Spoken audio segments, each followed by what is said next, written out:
Então, gente, hoje eu vou fazer aqui um react da entrevista que o Lula deu lá pro Léo Atushi e pro pessoal do 247. Nós não vamos ver a entrevista toda, tá?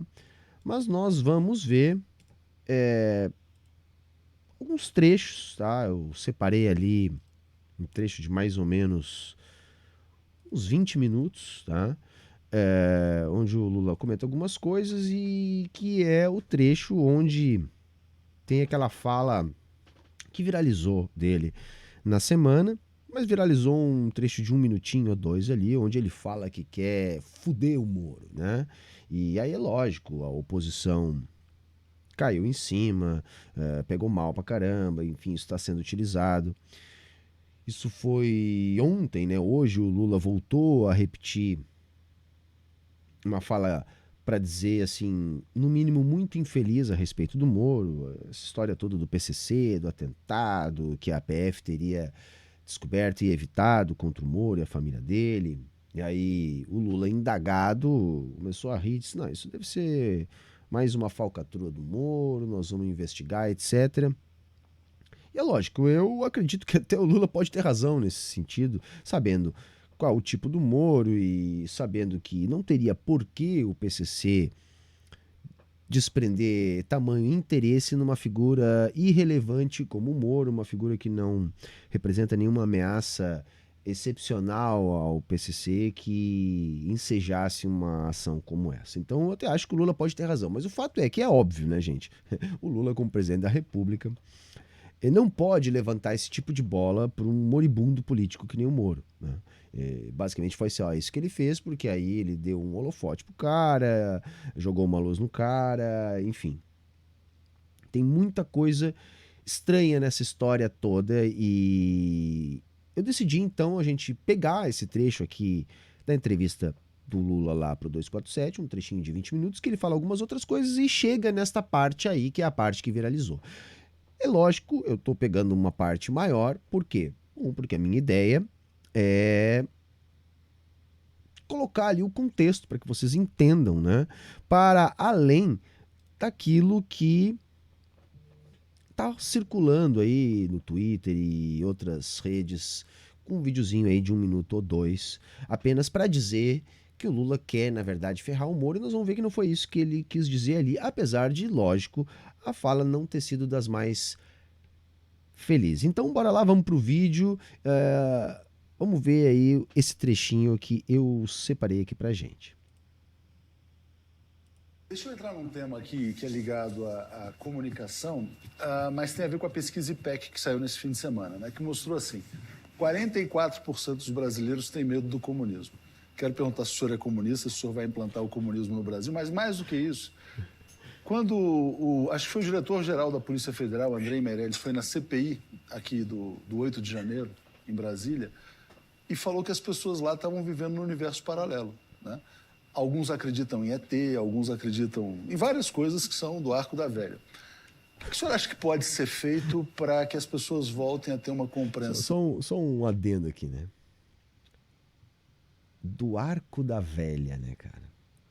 Poxa, meu irmão, você trabalha com comunicação, cara. Assim não dá, cara. A gente tem que, pelo menos, né, ficar velho e a gente não tem como não ficar, né? A não ser que a gente morra antes agora. Dá pro cara tentar se atualizar, né? Porra, do arco da velha. Eu sei que eu faço das minhas aqui também.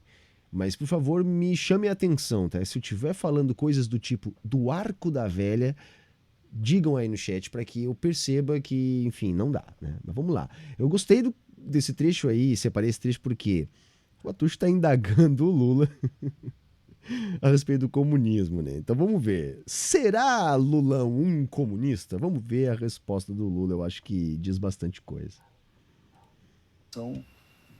Mais próxima da realidade, aquelas que estão vivendo nesse ambiente da desinformação. e peço para o senhor falar sobre o comunismo também, que foi apontado nessa pesquisa. Já que o Stuka pôs no café aqui, podemos tomar um café antes de responder essa Podemos pergunta? tomar um café. Ele puxou a cartada do café, cara. Eu disse, ai, ai, ai. Agora eu vou ter que responder isso aí do comunismo, se eu acho melhor, né? Isso aqui tá pra internet, agora a internet tá cheia de comunista, aí será? O que que eu falo? Ele deve ter pensado, pô, eu vou ter que pensar, né? Ele deve pensar, poxa, será que eu digo que sim? Será que eu digo que não? Será que eu peço um café pra ele esquecer da pergunta? E agora, hein? Digam aí no chat, qual a opinião de vocês, né? O senhor vai pensar se vai implantar o comunismo, então. Então vamos parar para tomar um café. Andrei Meirelles para a Polícia Federal, Andrei Meirelles... Não, desculpa. É o Andrei Passos. Andrei Passos, confundi. Fiz uma confusão aqui. Ele fugiu da pergunta, se vai implantar o comunismo no Brasil. Você aí que está me assistindo, você acha, já temos comunismo? Como é que tá aí na sua casa? Já tem um haitiano, um venezuelano aí dividindo a geladeira com você? Já almoçaram o doguinho? E aí, como é que tá, hein?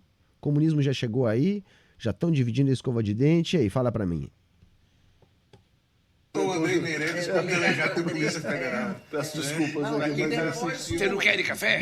Vocês não querem café. Depois o próprio ex-comandante de operações da PM também disse a mesma coisa, que ele foi Exatamente. lá e um sujeito disse para ele, eu sou um ET e estou aqui como escalão avançado porque os ETs vão descer quando o exército der um gol.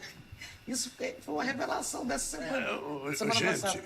Gente, quando aquele Olavo de Carvalho temava em convencer, tinha 50 milhões de pessoas no mundo que acreditavam que o mundo era plano. Você, agora que não está na entrevista, dizer uma coisa para vocês. Não, mas Isso é importante, ó. Viu ali, o Atucho diz, não, mas estamos. Em alguns momentos dá a entender que o Lula achava que era gravado e que depois ia ao ar, que eles podiam poder editar a parada. Né? Isso também é relevante para a gente pensar naquilo que ele falou, porque é lógico, né, gente? Entre quatro paredes, o Lula tem o direito de pensar e de falar várias coisas. O que ele tem que medir muito mais é o que ele está falando enquanto presidente, ainda mais uma entrevista ao vivo. Mas ele estava ao vivo e talvez ele não tenha se apercebido que estava ao vivo. mais tarde, a gente está fazendo uma pausa mais tarde. Eu posso tomar café? Mas pode tomar café, pode tomar café. Traz o café, pessoal. Pode tomar Tá café. vendo o que faz aqui? O Lula gosta do cafezinho aqui também, tá conversando certo, com- né? Por que não? Pessoal lá, Obrigado. Uma gente, pausa nossa para o audiência, café para quem está Uma- assistindo. café, a nossa audiência também deve estar indo lá. Uma pegar coisa- água, tomar café. Esse cafezinho deve ter feito Uma subir coisa que eu os acho nossos- absurda, é que essas pessoas não se dão conta, sabe, de que esse país é mais democrático do que qualquer outro país do ponto de vista, sabe, de combater o comunismo. Ou seja, desde que caiu o Muro de Berlim, em 1989, até os partidos comunistas que existem no Brasil se enfraqueceram demais. Eu sou um cara que as pessoas conhecem a minha história. Eu sou um cara sindicalista. Eu participei de comunidade de base. Na primeira entrevista que eu fiz para o companheiro, não sei se era Rui Mesquita, uma vez no SBT, ele perguntou se eu era comunista, eu falei que eu era torneiro mecânico. Ora, porque é indescritível as pessoas acreditarem nas mentiras que são contadas. Eu nunca imaginei que as pessoas pudessem acreditar com tanta facilidade. É só eu que entendi que ele tipo não respondeu nada. Ele enrolou para desconversar do assunto. Que mentira. A mentira é que ele vai implantar o comunismo. Ele podia dizer, gente, é lógico que o Lula não é comunista. Não sei se algum dia ele foi. Eu sinceramente acho que não. Mas talvez em algum momento, lá no início do PT, ele até pudesse estar mais próximo, mais inclinado. Hoje, a impressão que eu tenho, assim, avaliando as entrevistas do Lula, olha que eu simpatizo com o Lula. Acho que para um político que fica ali vacilante entre a social-democracia e o social-liberalismo, ele é nacionalista, ele é realmente uma pessoa com tendências de esquerda, que é de origem da classe trabalhadora, que procura manter uma atenção especial e um vínculo com essa sua origem de classe. Então, porra, muito bacana. Só que para mim está bastante evidente que a política do Lula consiste no quê? Consiste em administrar, né, o Estado brasileiro dentro das limitações de uma democracia burguesa.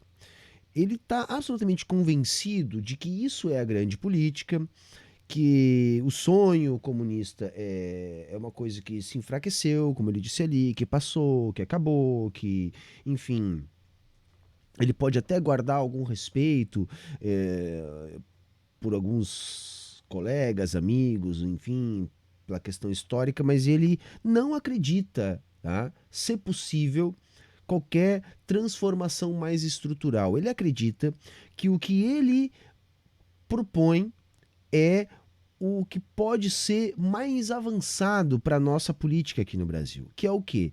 Que é tirar a condução do Estado do monopólio exclusivo da classe dominante espoliadora que nós temos aqui. Então vejam, eu digo monopólio exclusivo, porque ele entende, também acredito nisso, que é impossível não governar sem a tolerância, sem estar junto com a burguesia.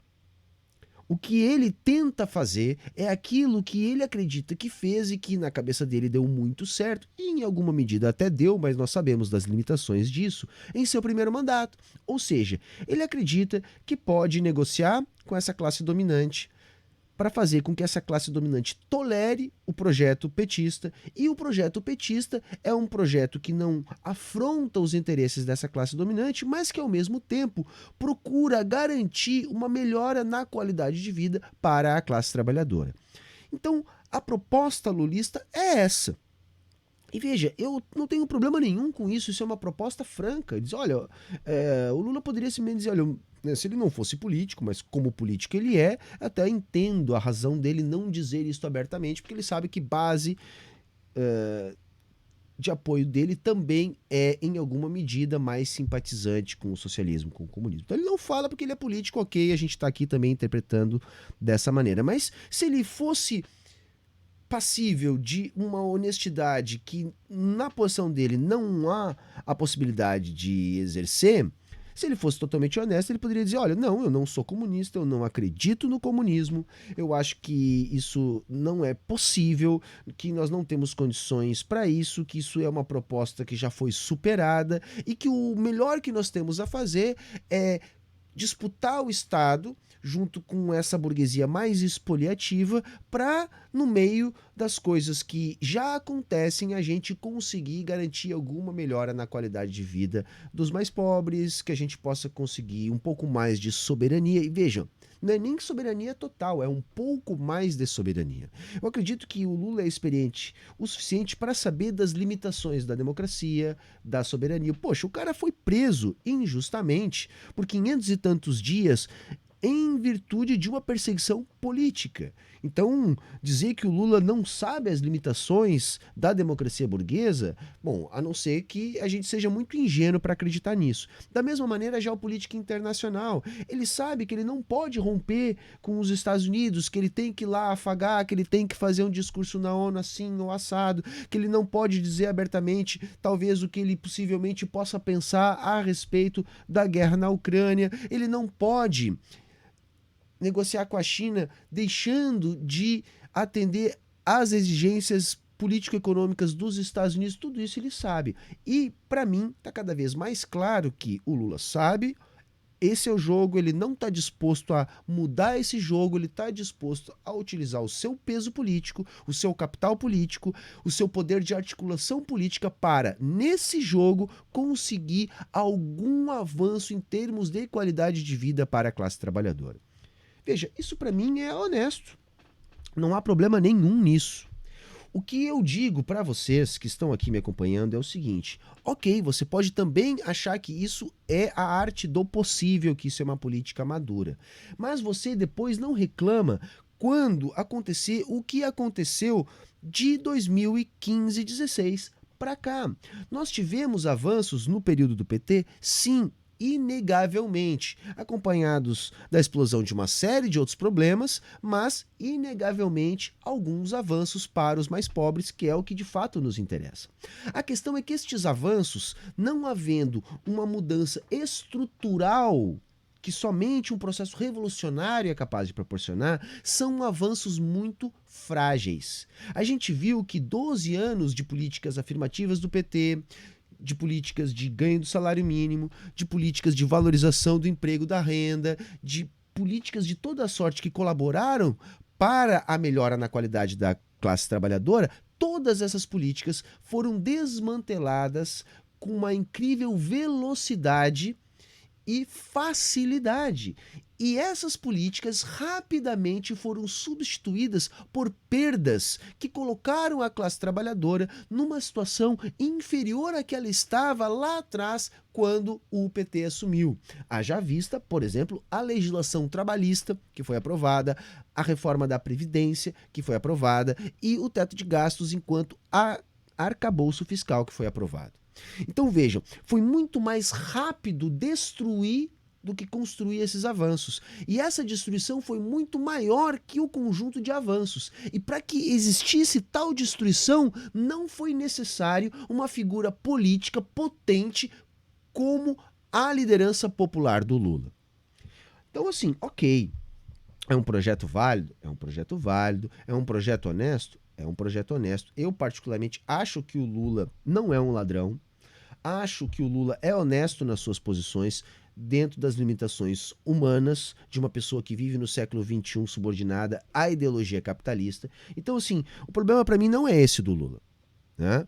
O problema é que o Lula é uma pessoa que teve uma grande vivência política e dentro da democracia burguesa não há como convencê-lo de que ele não é um absoluto vitorioso.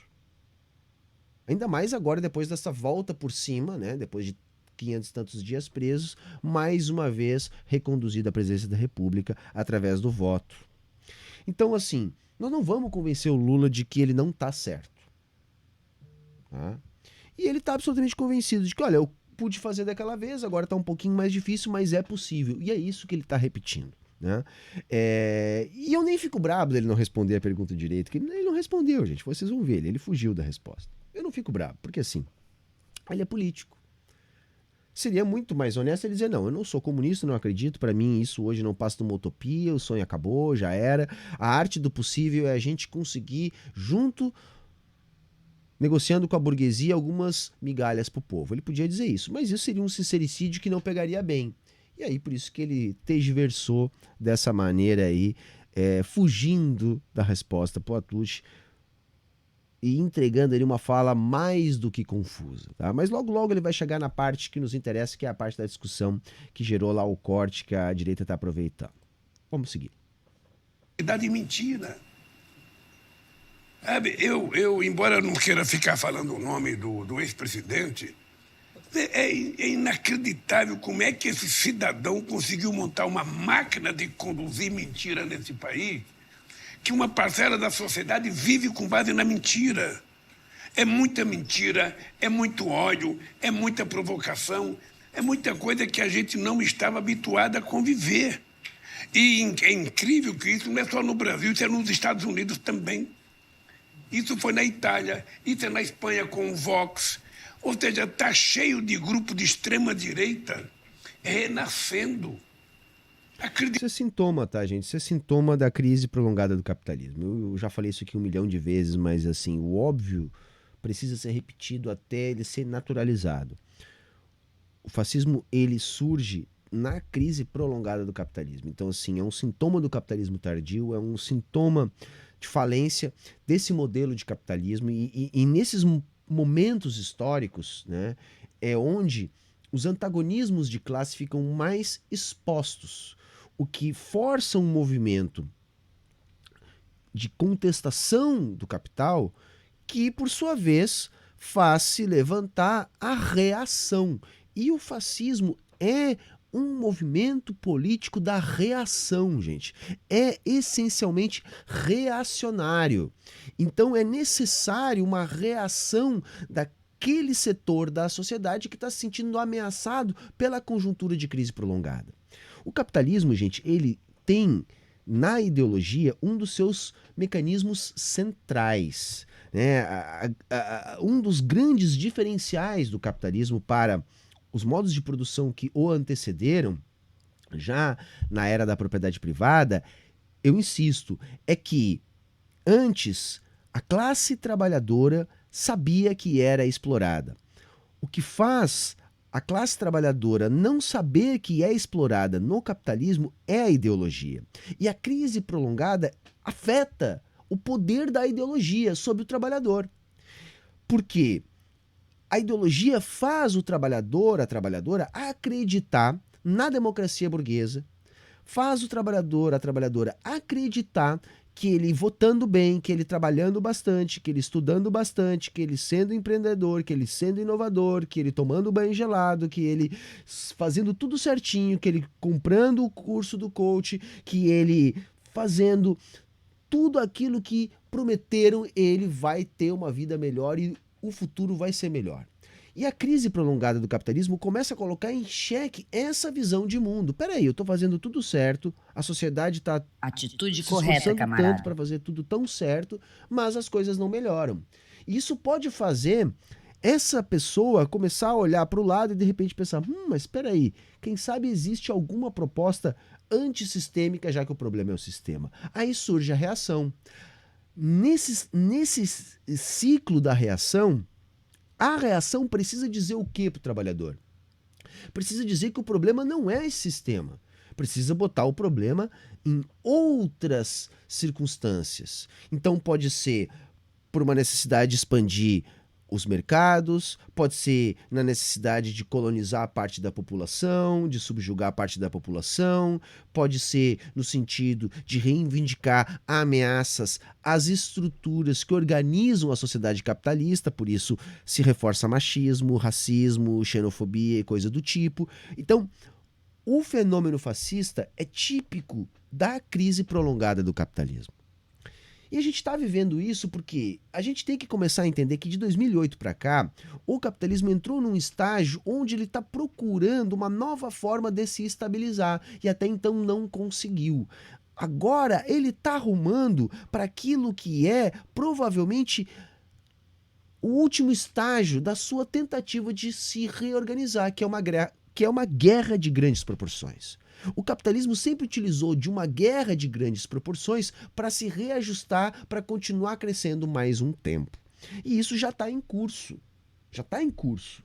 A gente já está tendo uma guerra por procuração que, na verdade, está servindo para alinhar blocos político-econômicos. Nós tivemos agora a visita do Xi Jinping ao Putin, aproximando dois estados que não são historicamente tão alinhados assim. A gente sabe, né? A Rússia atuou inclusive como colonizador da China em alguma medida. A questão é que a conjuntura internacional está forçando esse tipo de aproximação. E isso é fato deliberadamente organizado pelos Estados Unidos, que é a potência dominante, que, ao termos um capitalismo em xeque, tem essa dominância em xeque. Então essa guerra é algo que, se houver, é planejada pela grande potência imperialista, os Estados Unidos, a fim de se manter nessa condição de potência dominante. Então, assim, não é fácil a vida pra gente. Né? Ninguém disse que seria fácil, mas a gente tem que procurar entender o mundo que a gente vive. Né? Acreditando em coisas que a gente não imaginava que as pessoas fossem acreditar. Então, esse é um trabalho que o governo tem que fazer e os partidos têm que fazer. Qual o tipo de Muitas senhor? coisas defendem muito mais para os partidos fazerem do que o governo. O governo tem que governar. O governo, agora os partidos políticos, dentro do Congresso Nacional, na rua, nas praças públicas, os governos têm que discutir essa questão da política. E as pessoas precisam fortalecer o sistema democrático. As pessoas precisam passar para a sociedade a ideia de que não existe nada melhor do que a democracia. Essa fala é muito esclarecedora a respeito daquilo que eu falei. O Lula está absolutamente convencido de que a melhora para o trabalhador vem através do fortalecimento da democracia. Que democracia, gente? Sabe, não há. Você pode pegar o país mais rico, mais desenvolvido, ele vai ter o mesmo tipo de problemas nessa forma democrática que é a democracia burguesa. Então, assim, o Lula experimentou a perseguição política, entendendo que não há direito burguês que garanta, mesmo a ele, uma figura política de sua envergadura, alguma isonomia, alguma segurança jurídica. Mesmo assim, ele fala em fortalecimento da democracia. Ele não consegue compreender que esses movimentos, como esse que o prendeu, é típico desse tipo de democracia. A democracia burguesa, gente, ela vai até aqui. Até ali ela já não chega.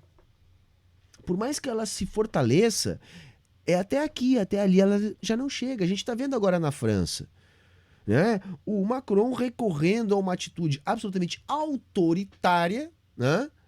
Para conseguir impor uma reforma da Previdência que visivelmente o povo não quer. Então, assim, se fosse realmente uma democracia, né?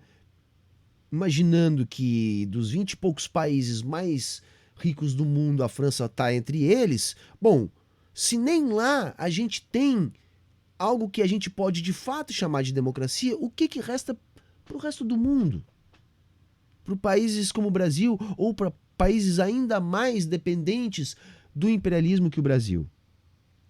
Então, assim, quando a gente vem aqui tentar radicalizar vocês, é para não mentir, é para que a gente consiga compreender, olha, tudo bem, jogamos esse jogo, mas sabendo das limitações desse jogo e plantando sementes, construindo organizações para que a gente possa continuar sonhando com uma mudança verdadeira. Porque senão a gente se desilude e aí se afasta da política. E quanto mais afastado da política, menos democrático o Estado burguês fica. Por quê? Porque a burguesia não se afasta da política. Inerentemente, o capital da burguesia é poder político.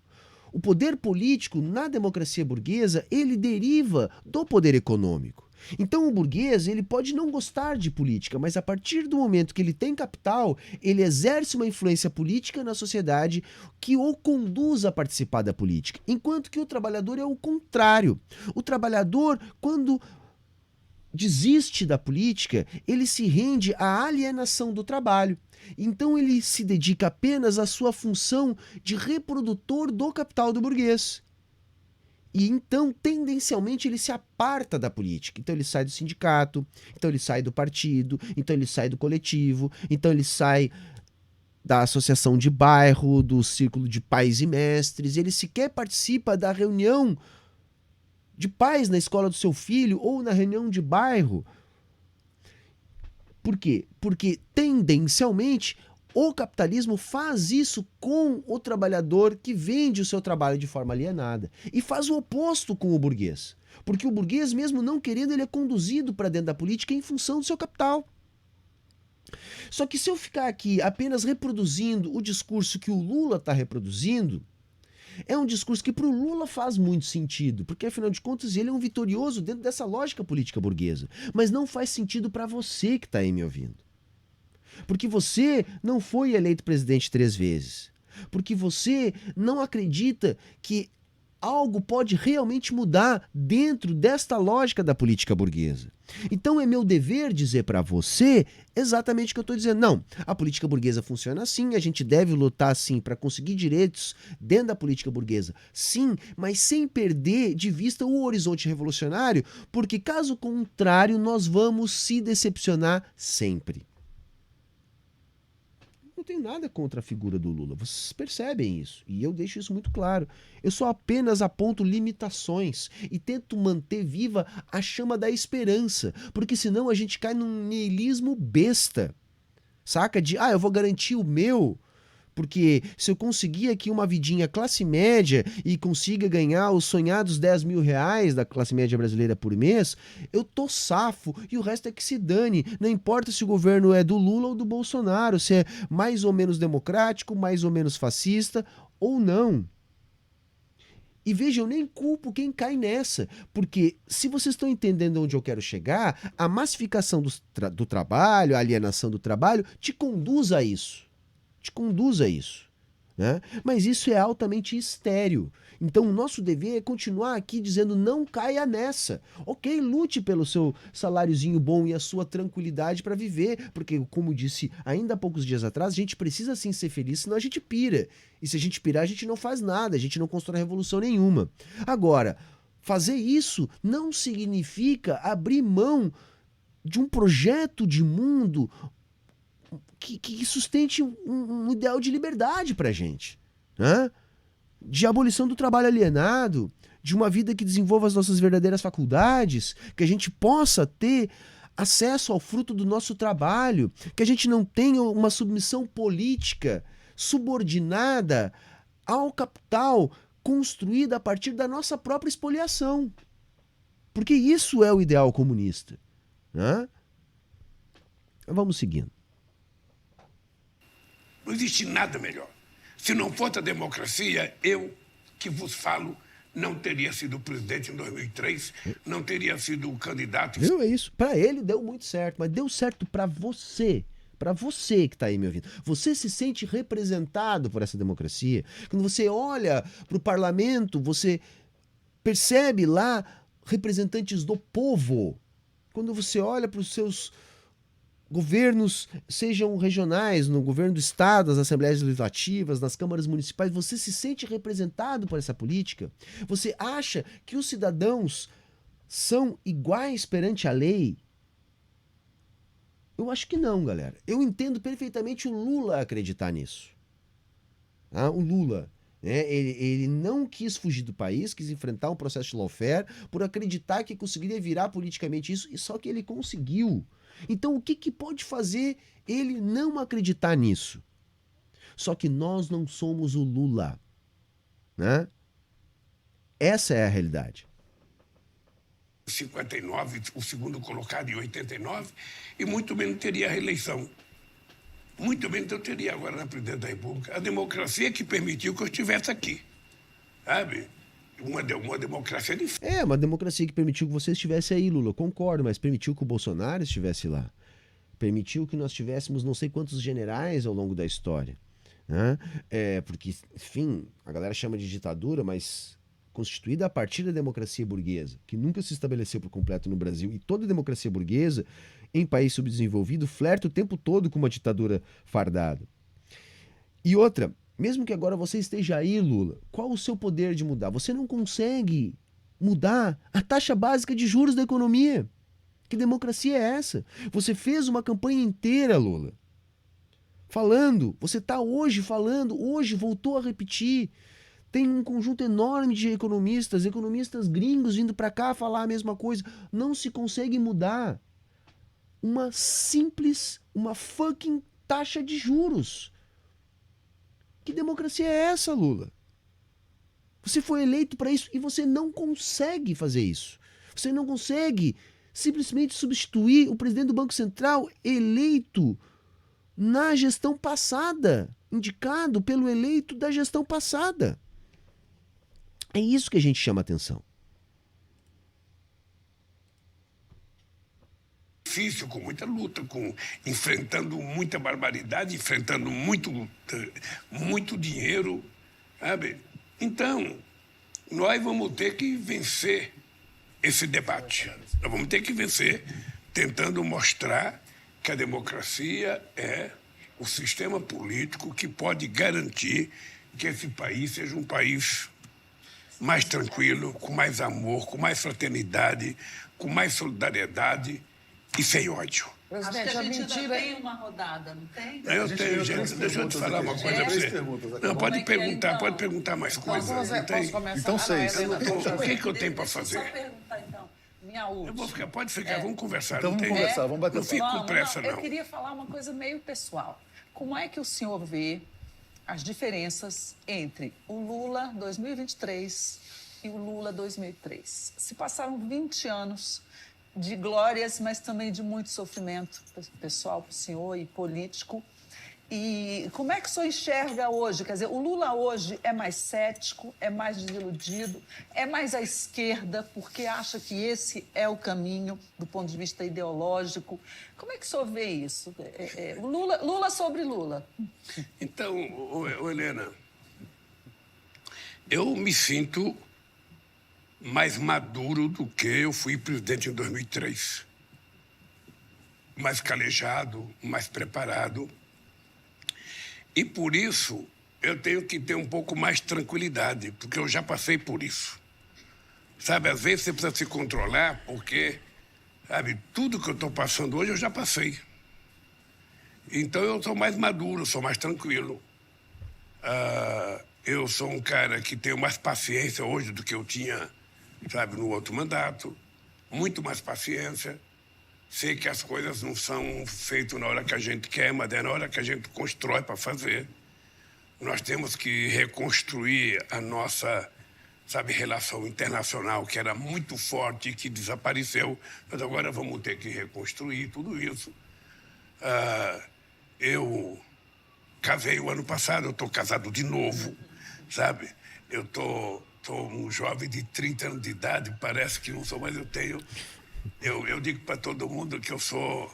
Ele gosta da Janja, né? A Janja animou o Lulão. Eu estou vivendo uma coisa maravilhosa na minha vida, que, como eu sou um cara que creio muito em Deus, sabe? E eu não esperava que depois da morte da Marisa eu fosse, sabe, encontrar uma companheira e me apaixonar, sabe, como eu estou apaixonado. A Janja, para mim, é uma coisa extraordinária na minha vida. E quando eu digo que eu tenho 77 anos, que eu tenho energia de 30, e às vezes depois eu falo tesão de 20 anos, é porque eu me sinto muito, muito, muito jovem, muito motivado, muito preparado. Sabe? Eu continuo levantando às 5h30 da manhã, 6 horas, para fazer musculação, para fazer ginástica, sabe? Será que o Lula toma banho gelado também? Será que ele tá tomando banho gelado? Tem que tomar banho gelado. Não quero, eu quero provar para os ministros que eu trabalho mais do que eles vão ter que viajar comigo, vão ter que trabalhar muito, sabe? Porque é assim que a minha vida segue. Então eu tô bem, muito bem. Presidente, o ex-deputado Zé Genuíno, né, que está escrevendo a terceira biografia dele, revendo a trajetória política inteira dele, disse que o seu caso é único na história.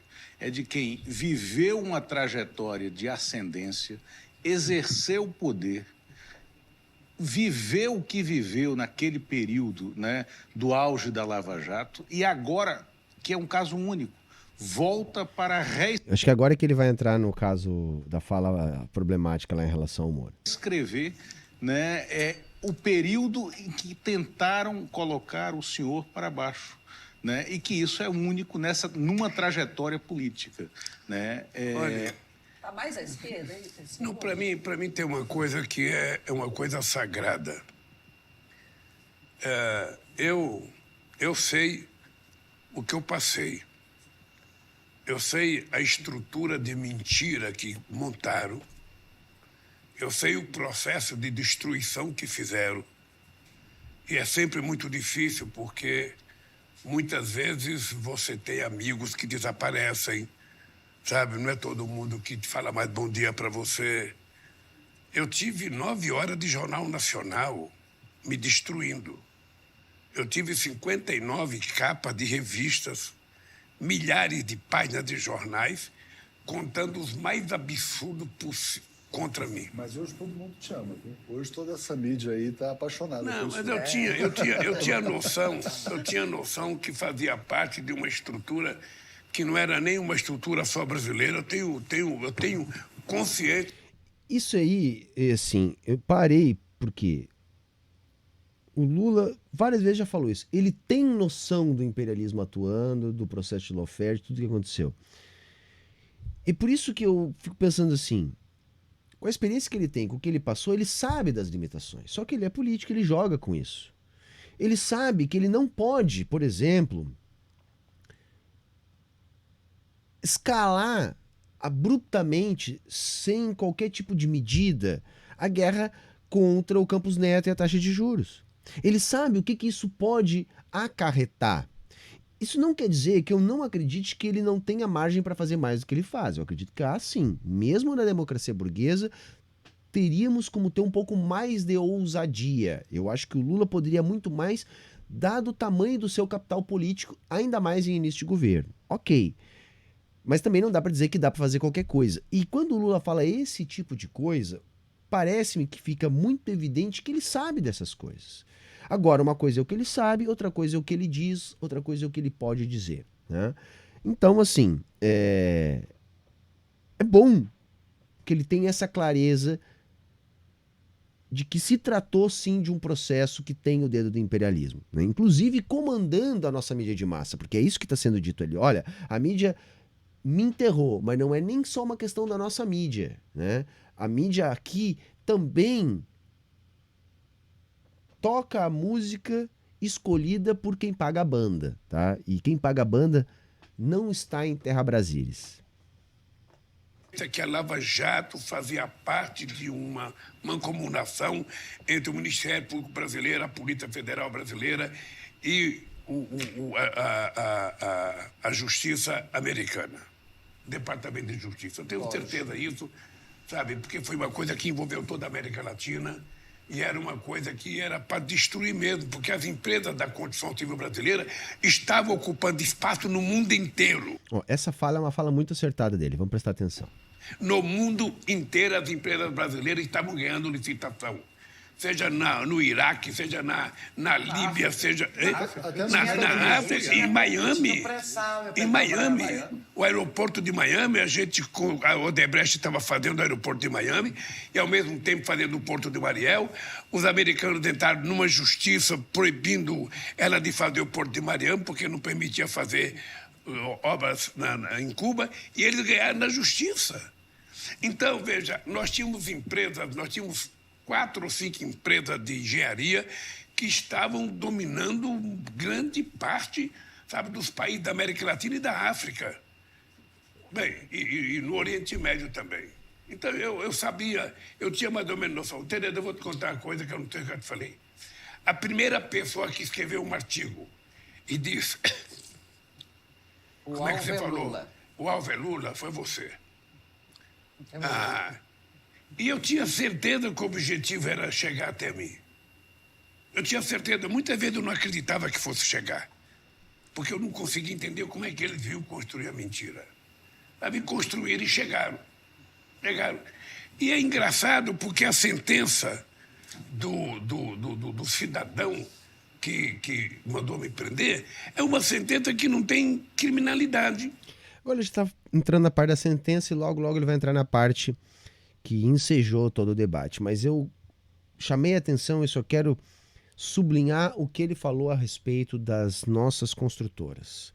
Muito da Lava Jato tem a ver com o pré-sal e, em segundo plano, com as construtoras. O grande alvo era a Petrobras. A Petrobras é a nossa principal joia da coroa.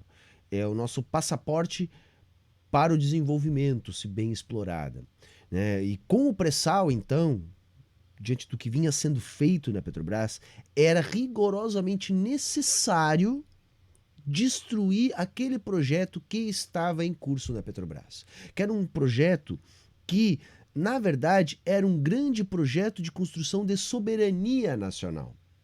Mas a nossa burguesia, ela não tem interesse na construção de soberania nacional, porque eu sempre insisto, nós não sequer passamos por um processo de revolução burguesa no Brasil.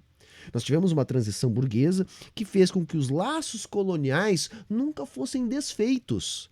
A nossa classe dominante, ela não criou vínculos com o fortalecimento do nosso mercado interno. Ela está dividida no agro, que é exportador, e no setor financeiro, que é basicamente rentismo da especulação.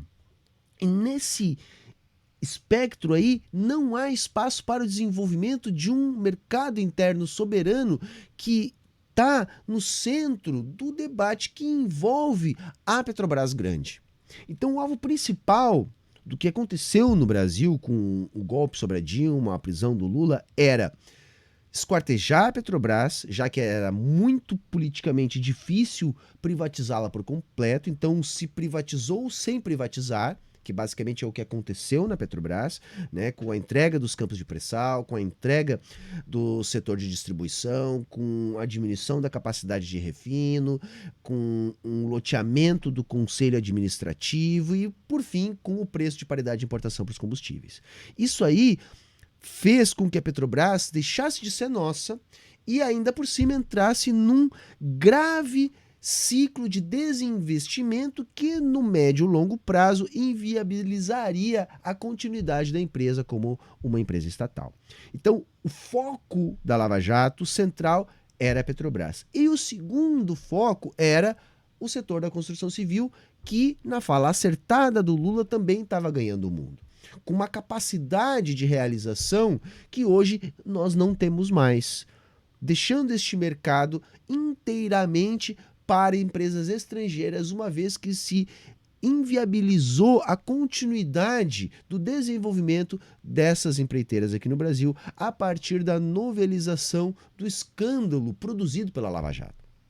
Então, aí é uma fala muito acertada do Lula que me dá gancho para mais uma vez tentar deixar mais evidente aí do que estava por trás. Tirar o PT significava tirar o projeto que entendia que desenvolver a Petrobras era importante, tirar o projeto que estava em parceria com o desenvolvimento dessas construtoras que já estavam a ganhar o mundo. Então não é por causa apenas do Lula, do PT, do comunismo, do Partido dos Trabalhadores. Não, era para interromper um processo que no Brasil está abortado desde sempre, que é o processo de saída daquilo que os economistas liberais chamam de armadilha da renda média.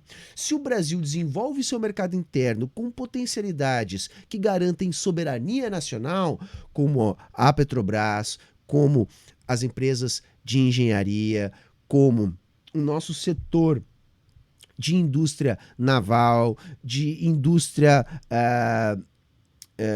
aeroespacial, de indústria farmacêutica, tudo isso aliado à nossa capacidade produtiva, nosso mercado interno, a nossa força de trabalho, representada por uma população de mais de 200 milhões de habitantes, tudo isso com certeza representaria na lógica, na ordem econômica global, uma reestruturação de forças políticas. E aí entra uma outra tecla que eu bato.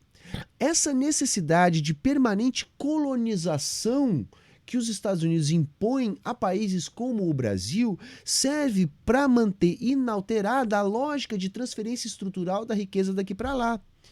Isso é o que explica a teoria marxista da dependência. Então veja, se o Brasil começa a se desenvolver, ele começa a abrir mão dessa lógica colonialista da dependência, que coloca o Brasil numa situação apenas de país agroexportador, ou seja, um país que jamais vai ter o grau de produtividade da centralidade e, assim sendo, vai manter sempre essa diferença estrutural que faz com que a riqueza aqui produzida migre para lá, restando ao nosso burguês apenas a expoliação da classe trabalhadora a partir da condição de superexploração da força de trabalho. Então, por isso, reforma da Previdência, reforma trabalhista, uberização do trabalho, é esse o projeto que nos cabe na divisão internacional do trabalho organizada pelos Estados Unidos. Então a ameaça que o PT representou naquela época e que talvez, quem sabe, possivelmente possa representar novamente, não é uma ameaça comunista. É uma ameaça a esse projeto que determina que o Brasil vai ser um país agroexportador, inofensivo à lógica do capital que beneficia os Estados Unidos e seus parceiros econômicos e políticos mais diretos, como, por exemplo, a Europa. É um crime determinado. Agora, isso é muito difícil, viu, Lula? Mas você tinha uma clareza, porque 3 anos, em 2015, num Diretório Nacional aqui em Brasília, que eu fui assistir, você fez um discurso em dizendo o seguinte, olha, você tinha clareza de que o alvo era você... 2014, aquilo, né? Que você dizia assim, mas eu vou sobreviver. Aí o senhor falava, eu vou passar muita coisa, vão me acusar de muita coisa. Mas eu acho aquele discurso grandioso e tão profético. Não sei se ele existe em algum lugar. Você tinha muita Tereza, clareza. tem uma coisa na vida da gente que é assim. Quando você tem convicção da sua inocência, você não tem medo de brigar. Você sabe que eu poderia ter saído do Brasil, eu poderia ter ido para outro país, eu poderia ter ido para outra embaixada. Eu tinha noção que eu ia passar por aquilo para poder voltar mais forte. Quando sabe? você dizia eu vou sobreviver, você E eu imaginava tinha- voltar e à eu presidência? E eu tinha ainda certeza, veja, eu tinha certeza que era um processo e que eu ia sobreviver, ia sair mais forte. Por isso a minha tranquilidade nesse período todo. Muita mágoa, muita mágoa. A morte da Marida foi uma coisa muito ruim. Depois da morte do meu irmão, quando eu estava na Polícia Federal, foi muito ruim. Sabe? As acusações, as leviandades, o que as pessoas escreviam. Isso é tudo muito, muito duro. Muitas vezes você precisa se preparar para suportar isso. Você não pode se deixar levar. Você cai numa depressão. Então é engraçado porque eu fiquei naquela cadeia lá. Foi um momento muito rico na minha vida de resistência. Quantas vezes eu deitava naquela cama e ficava de barriga para cima, olhando o teto.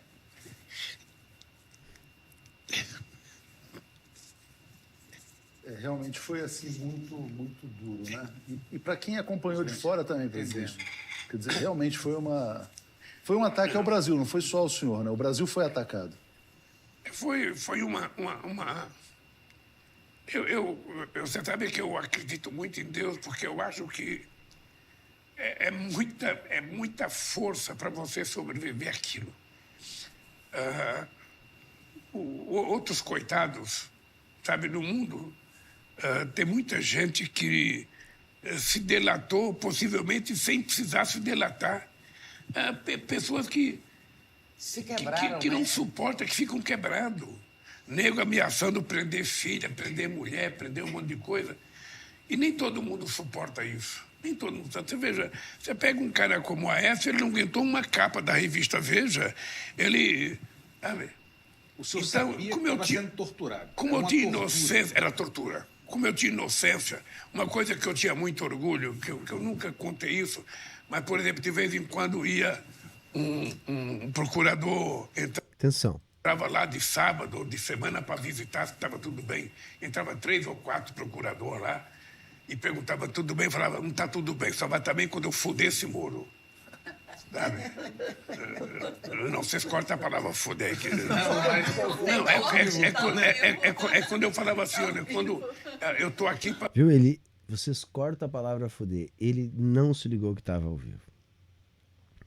E foi naquele contexto ali. Ele tinha acabado de se emocionar, ele estava lembrando de quando ele entrou. E vocês vão ver agora na sequência que o que ele está dizendo é assim: isso era o que ele pensava naquele momento e que o tempo que ele passou lá ajudou ele a amadurecer, inclusive a ideia de que não era esse o caminho que ele deveria seguir se ele quisesse continuar na luta política, né? Por isso é uma leviandade o que estão fazendo a partir desse trecho. Eu não tenho razão nenhuma de estar defendendo o Lula aqui. Bom, vocês estão acompanhando o React aqui desde o início e já devem ter percebido, né, as minhas ponderações e diferenças em relação ao Lula, né?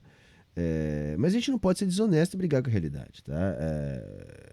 O contexto foi esse. Ele estava se referindo a uma coisa que, segundo ele não pensa mais, e o contexto está aí. É um contexto onde ele tinha acabado de se emocionar, inclusive lembrando daquilo que sim a gente pode chamar de uma tortura psicológica. Porque aquilo que o Lula falou ali é algo que todo mundo que já estudou a tortura sabe. A pessoa é colocada numa condição de tortura para que ela assuma qualquer coisa, até aquilo que não fez. Porque se ela assumir aquilo que o torturador quer que ela assuma, a tortura vai passar. Por isso que é um processo de tortura. Diz, olha, que nem o Lula disse ali, tem gente que se delata e não precisava. O que eu interpreto dessa frase ali no meio da emoção que ele estava visivelmente sentindo? A pessoa fala o que é necessário para parar de ser torturado. Então ela fala aquilo que o torturador quer. Quando a gente vai estudar, por exemplo, a ditadura militar aqui no Brasil, esse último período da ditadura civil-militar, tá cheio de casos desse tipo. Então, por exemplo, casos da polícia estar investigando determinado assalto.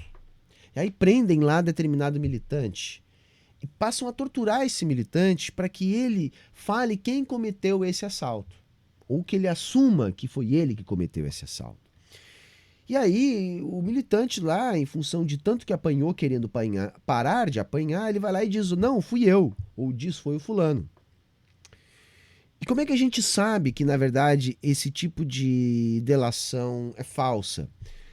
Porque o mesmo crime, né, tinha 2, 3, 4 pessoas diferentes confessando serem o autor. Essas 4, 5, 6 pessoas diferentes confessavam sob tortura. Ou seja, não é que elas de fato tivessem sido o autor do crime, mas elas disseram, não, fui eu, para quê? Para parar de ser torturado. Então a tortura tem essa característica. Tá? E sim, o Lula estava sendo torturado porque, na verdade, não havia um crime que ensejasse a sua prisão e estava sendo construído ali alguma coisa para que aquilo pudesse ser mantido. Toda a história, no final das contas, é essa, gente. É essa, tá? Então ele estava assim sob tortura.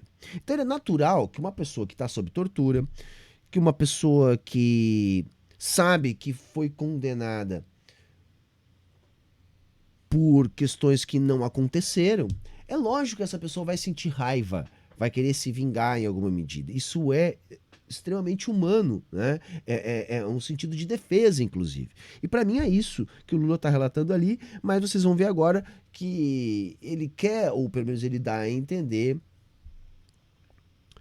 que é uma questão superada na vida dele. Eu estou aqui para me vingar dessa gente.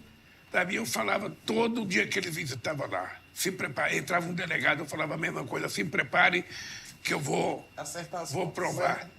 E isso, obviamente, Atucha, que a solidariedade de vocês, a solidariedade, o trabalho internacional que o Celso Amorim fez, sabe, que outras pessoas fizeram viajando, me deixou muito fortalecido, muito, muito, muito. Então, eu de vez em quando lembro disso, eu fico com uma certa mágoa, porque é um processo de destruição, sabe, que não é fácil suportar. Mas eu queria só pegar esse ponto que o senhor está falando, dessa destruição do ataque, a sua figura, que foi um ataque ao Brasil. E aí vou fazer um depoimento pessoal, né? Eu sempre trabalhei cobrindo a área econômica, depois fui migrando para a área política e virei empresário no ano de 2010, na virada de 2010 para 2011, que foi o melhor momento da história econômica do Brasil desde sempre. Nunca houve nada igual àquele período. Eu falo para a juventude o que era o Brasil em 2010, como bombava, né, a economia, as pessoas não têm noção do que era. É uma entrevista muito, muito chapa branca, né? E nós vamos ficando por aqui, tá? Porque eu acho que o ponto que eu queria debater, a gente já conseguiu debater. Agora, só para falar um pouquinho do gancho do Atucha e essa questão de 2010, de fato, gente, assim, foi o melhor momento da nossa economia, assim. Eu acho que foi o melhor momento da minha vida, por exemplo. Eu acho que da vida de todos os meus amigos, estava todo mundo muito bem. Porém, e aí é o ponto, se comparados com nós mesmos, não era nenhuma maravilha não, tá? Não era nenhuma maravilha não, tá? Nós estávamos muito bem comparados a nós mesmos. Então foi o melhor momento que nós tivemos, lembrando que a nossa economia sempre foi muito ruim, que as condições da classe trabalhadora sempre foram muito ruins, né? Porque tudo isso veio acompanhado de um projeto de encarceramento em massa, né? Tudo isso veio acompanhado de um projeto de fortalecimento de um militarismo através dessas garantias da lei e da ordem, operação do Haiti, essas figuras nefastas que povoaram o governo do Bolsonaro, né? Braga Neto, como é que é o nome do outro lá, o comandante que era lá do Haiti, era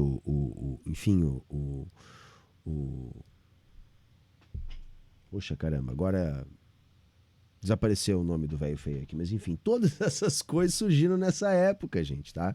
Então, assim, de fato, foi um momento que o desemprego estava baixo comparado para os nossos padrões, que a economia estava aquecida comparado para os nossos padrões, que havia uma perspectiva de que o futuro seria melhor. E muito da popularidade do Lula hoje, que fez com que ele voltasse à presidência, ainda vem da memória desse período. Ok, acho válido, acho justo a memória do Atush ali, mas só para dizer para os mais jovens que, assim, foi muito bom? Sim, comparados a nós mesmos, mas segura o andor aí, porque também nós não éramos nenhuma Suíça, nenhuma Noruega, não é por aí a coisa, tá? Até porque nós não explorávamos o petróleo alheio em nenhum lugar do mundo, nem tínhamos colônias, nem acordos comerciais vantajosos construídos historicamente, que nem esses países que eu acabei de citar para vocês. Beleza, gente? Bom, espero que vocês tenham gostado do papo, tá? Vamos ficando por aqui. Deixe seu like e até a próxima.